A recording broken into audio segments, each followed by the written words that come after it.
I wonder what Hasbro's gonna adapt next. I mean, Ryusoulger would make sense. A lot of people like that one. But Tokyuger's really popular too. Obviously, Q-Ranger would be the obvious choice. That's the best one.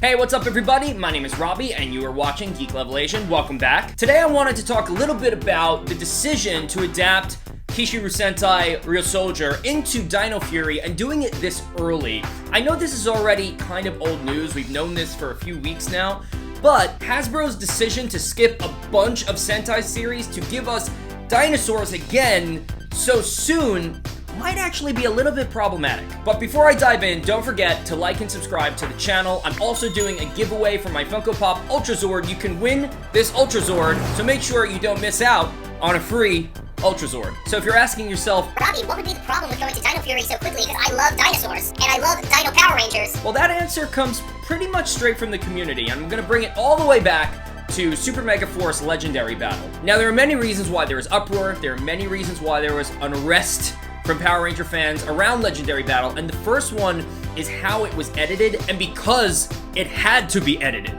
Now, if you've actually seen the Sentai footage of what Legendary Battle is from, you'll already know, especially if you follow Super Sentai, why a lot of things were cut. The first major reason is because there were a lot of Rangers in that battle that were never in American Power Rangers. So the whole scene kind of really wouldn't make too much sense, even though they did kind of introduce those suits and those characters in the show later. So if there's anything that we should have learned in this situation is that we shouldn't be skipping over Sentai series if we have the opportunity to include them, because you never know when in Japan and Super Sentai they're gonna want to bring all the characters, all the Rangers back for a special event, or maybe we already do. If you haven't seen it already, I've already done a video on Super Sentai Strongest Battle. You could definitely go check that out. But that team up is super important for Dino Fury. It literally introduces us to the characters, to the villain of Dino Fury.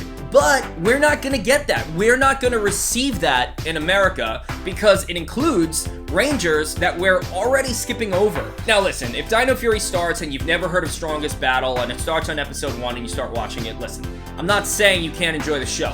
But what I am saying is that there is source material, there's footage, stuff that probably shouldn't be left out, storytelling, special events that get fans excited that we're just not gonna see. And bringing it back to Legendary Battle, again, some of the scenes that were taken out of that are part of the reason why it just wasn't as successful here, why it left the audience basically wishing that those scenes were actually in there.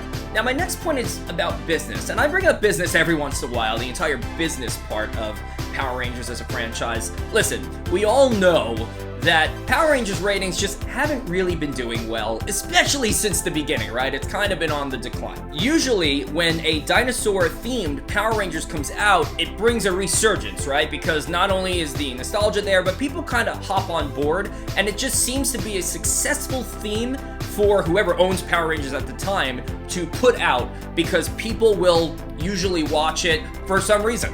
And I'm bringing that up because originally there were many different seasons, there were years between Dino seasons, but now there's only a few years between Dino Fury and Dino Charge, and you know, like, it's one of those situations where it's like, you know, if you keep going to the well, there might not be anything left later. You know, because they started with GoBuster or Beast Morphers, and I don't think that it performed the way that they expected.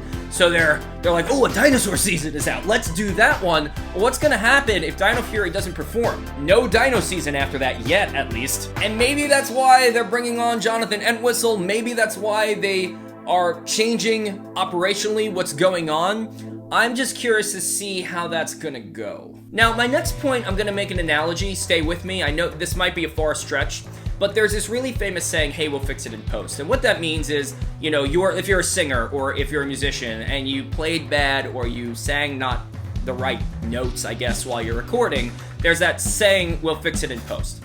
Now, there's only so much you can do with that, right? You can obviously fix it, or you could use technology to fix those things. But a good take will always be better.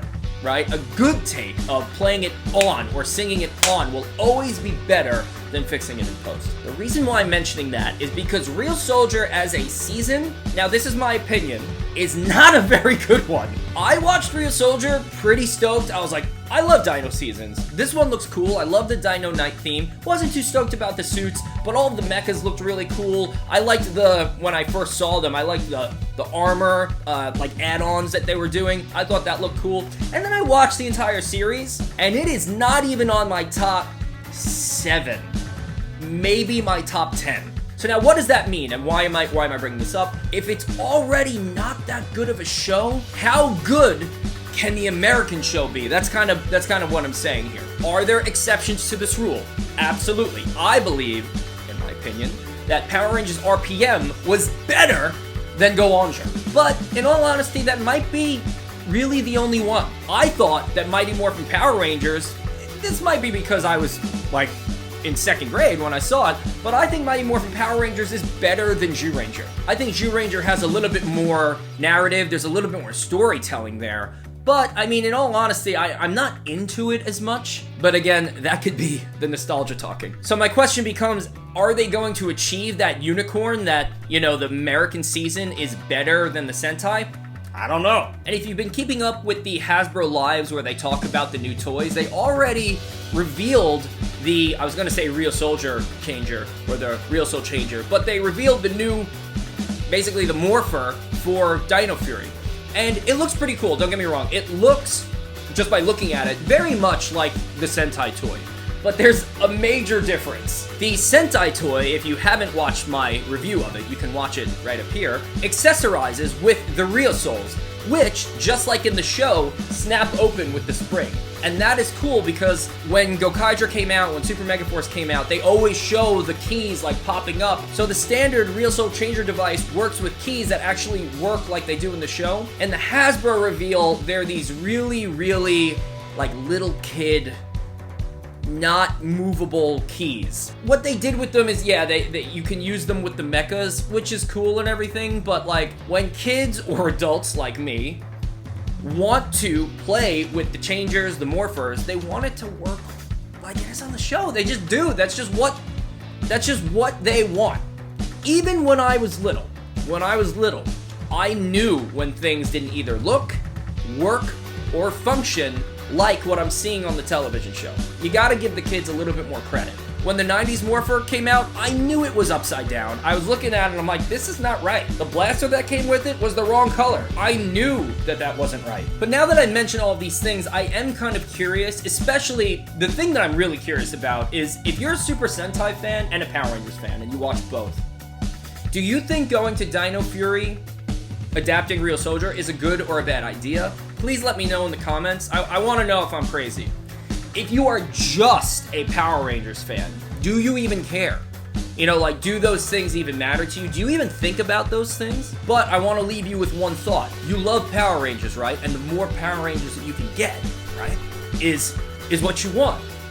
Think about all of these Power Ranger shows that are really good, that are better than Ryusoulger, that you're just not going to see now. Because that's the way that I'm looking at it. Ultra Sentai Q Ranger is either my 3rd or 4th favorite Sentai, and we're not getting it. We all thought that we were getting it when we saw JDF on the Q Ranger set, but no, we're not getting it. One of my favorite Rangers is a Q Ranger, and I'm just gonna never see him become a Power Ranger. It's just not gonna happen. So if you want to keep up with this conversation, definitely subscribe to the channel because I'm gonna be doing videos as time goes on when we start learning what's going on with E1 and Jonathan Entwistle and the movie and the universes coming together and Dino Fury. So probably a good idea to subscribe. And you can also follow me on social media. I finally have a Facebook again. It's just spelled a little bit differently. So that's it, ladies and gentlemen. Be good and may the power protect you.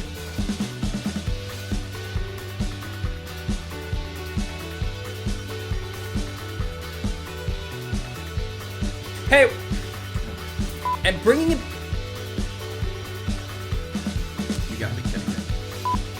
So now my next point is actually about wasn't as successful here, why it left the audience. It's just spelt differently, so don't...